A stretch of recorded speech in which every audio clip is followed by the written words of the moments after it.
स्वागत छ गाइज मेरो नयाँ मिनी भ्लगमा। अनि यो मिनी भ्लग मेरो कस्तो लागिरहेछ आजकल कमेन्टमा जरुर भन्नु होला सबैजनाले। त्यसपछि म पंखाको अगाडिमा हावा खान लागे किनकि धेरै गर्मी लाग्थ्यो। त्यही भएर म साइकल लिएर गएँ हाम्रो गाउँको बजार लाग्ने ठाउँतिर। हाम्रो गाउँमा आजकल बजार लाग्छ। त्यही भएर म गएँ बजारमा आएर हेर्छु त बजार हाम्रो इलाकै थिएन। त्यसपछि म पनि आइहालेँ घरतिर। घरमा आएर मैले बनाएको यो डीसी पंखाबाट हावा खान लागे किनकि लाइट पनि थिएन। यो चाहिँ ब्याट्रीबाट चल्ने हो। मैले खुद बनाएको छु घरमा,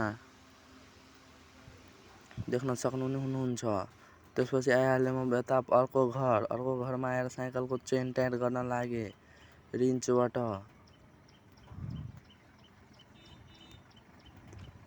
त्यसपछि म आइहालेँ मेरो घरको छतमा।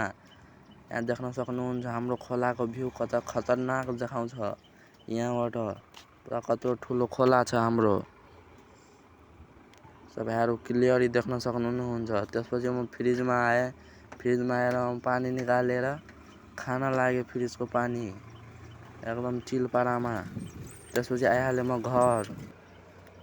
घरमा आएर देख्न सक्नुहुन्छ मैले बनाएको हेलमेट कस्तो लागिरहेछ कमेन्टमा जरुर भन्न। यो बनाउन चाहिँ मलाई 4 महिना लाग्यो।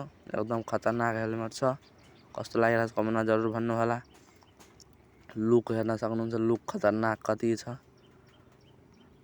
त्यसपछि गाइज आजको भिडियो यति नै। के कस्तो लाग्यो कमेन्टमा जरुर भन्नु होला एन्ड लाइक सब्स्क्राइब गर्न नबिर्सनु होला त्यतिबेलाको लागि एन्ड बाइ।